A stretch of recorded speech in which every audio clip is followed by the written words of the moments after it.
Ooga chaka, ooga, ooga, ooga chaka, ooga, ooga, ooga chaka, ooga, ooga, ooga chaka, ooga. G'day, Sienna, and Cześć. something like that in Polish, and welcome to Uga Chaka. I'm AJ, we're in Sweden. We're looking at the Polish geared 50cc motorcycle, the Romet Ogar 202. Video 1 was all about the unboxing, so it was a bit of a surprise package to say the least. I had no idea what was in it, because the thing is, buying one of these bikes, there's really not much detail about it, unless you're fluent in Polish or you might know a little bit of German. Behind me, right here, are the very strange assembly instructions. I can't stop this feeling deep inside of me. Girl, you just don't realize what you do to me. So I'm going to have to work through this piece by piece, and you can do it with me, because if you bought the bike, like I say, you won't find much about putting it together, because it comes, as I mentioned in video number 1, in a box in pieces. So basically there's, the chassis and everything there, with the rear wheel and everything on, but everything else you've got to put together, including front wheel and the seat, all the cables, etc, etc. So that's what we're going to start now, so stay tuned, and we'll rip into it. Alright, so this is pretty dodgy film, so apologies for this, because it's actually on my laptop. It kind of suits the assembly instructions really, because they're a document, like a Word document. They arrived just through an email, and as I zero in, you can kind of get an idea of what I'm talking about, the instruction for the moped. First thing they kind of said as we scroll here was remove vehicle from carton box, which I've done. It didn't look exactly like that, as you saw in video 1. And the user manual and warranty card is in the rear part of the frame, must be removed before further assembly. Well, it wasn't there. So when it comes to Sweden like this, the user manual is actually online. It's just a PDF of about 34 pages, and there's no need for a warranty card. That's all to do with the service card. So that is a substitute for the warranty effectively. Remove fuel tank, which was mounted opposite for the transport. Well, that actually wasn't the case. So if I swing back to the bike now, you can see how it came out of the box, which I showed a little earlier, with the fuel tank actually in the correct position. So this is kind of the first thing I've got to do, is point number 5, which is remove from rocker axle washer. Then there's this bizarre, what is that? What I worked out was this axle here needs to be taken out and then inserted facing the other direction. If I put it in the other way around, we'll then get movement, and that will allow us to go to the next point, which is the shock absorbers. And as you can see, the photos are really basic with these instructions, and the instructions even more basic. So this is the chain side, the left side of the bike. So there's the rocker attaching to the rear wheel. And I think what they're saying is take that out and put it around the other way. So that's meant to be facing out the other direction. So we're just undoing this now, and I can see that that is not doing anything. Anyway, it's coming through. Probably got completely the wrong tool. I reckon I could probably just drag it out at this point. There it goes. Come on. Yeah, man.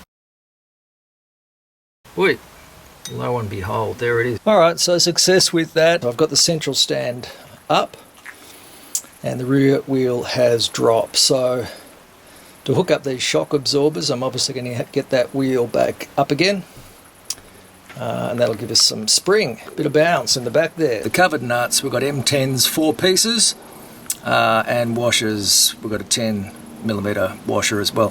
What the hell is that symbol again? So what we're trying to do is this bit down here into this. So in this wonderful little bag of tricks, go figure, that's, there's keys in there. Let's have a look. Keys, all sorts of things. Anyway, out of that I pulled these guys. one. And two. Alright, so shock absorbers in place.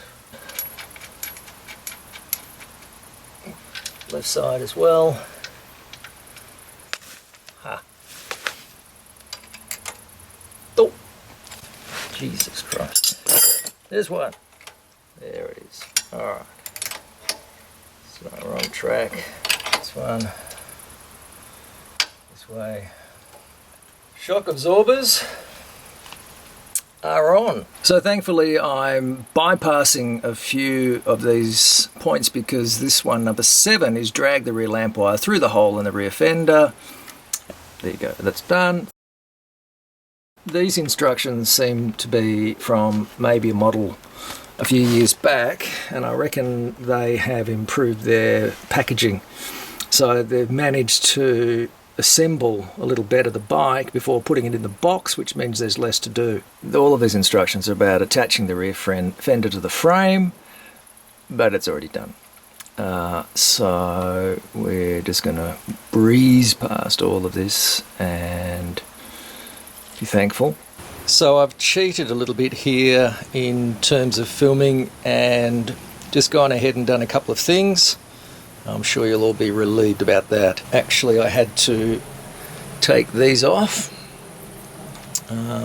those nuts off, because of installing the seat. The rack at the back, the rack. So installing the rack, remove those, and then there's these long screws here. And that was kind of easy enough to do. So just giving you a bit of a look at that. Plus mounted the rear indicators, so obviously both left and right. The good news is that in the instructions it asks to have the wiring done, but the wiring is already done, which is a bit of a relief. So that goes through the back fender and connects to the brake light at the back, as well as the indicators. So effectively that's all done. The next thing to do was the front fender here. So that's done as well.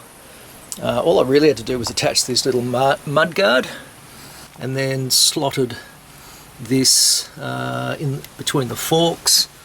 So as you can see, they just screw in. So those bolts were already fitted into the forks. So the brake unit needs a counter shaft installed in here. Then attach it obviously in here to the front wheel. So a little slot in there. And then finally putting the wheel on the forks. I'm going to lift the bike up, the front end of the bike up to get that done. Mount the counter shaft. And basically all they show you is this. Diagram 1 or image 1 and image 2. So that in there must be the counter shaft. And then the next stage is insert brake assy into front wheel. Pay attention that the counter shaft fits into the groove. So we're going to get into the groove.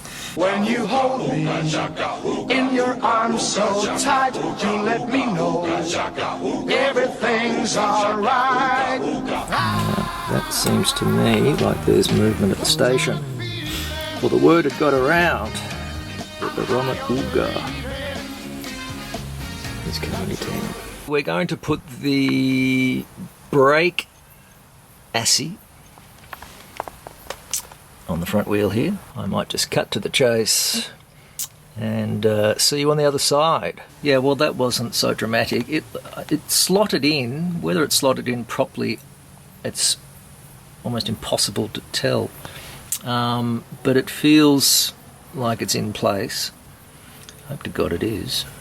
It's time to thread the axle through and hook up that front wheel. I've fast forwarded a little bit with the instructions. I don't know what the hell number I am, 31 or something. And there's this bracket here on that front guard, which apparently keeps these cables in place. I'm not sure I'm going to be wanting to undo all of this, and how on earth am I going to get it in there? I need to do some sort of magic trick. The wheel is on. Front wheel is on, and it was a bit of an effort. I had a couple of people help me to hold the bike up.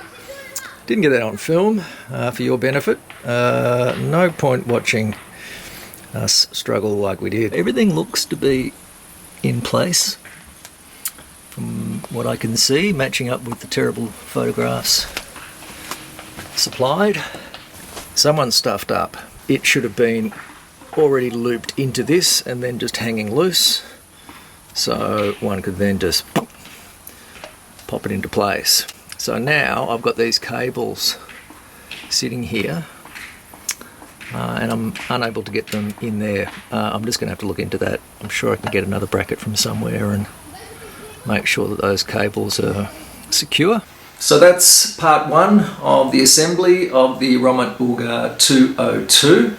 We went basically from installing the shock absorbers all the way through to the front wheel with very few problems really. In the end it was quite straightforward despite the assembly instructions. So effectively the point of this video is to demonstrate that any idiot can actually do this. So I put my hand up, I'm one of them, and without any knowledge really about bikes, I've managed to get this far. So even though there's nothing online in English, although there now is, don't let that hold you back. Nothing to worry about. You don't need the garage or a mechanic. You can do it yourself. So keep watching, and we've got part 2 coming up next, the assembly of the Romet Ogar 202. Hooked on a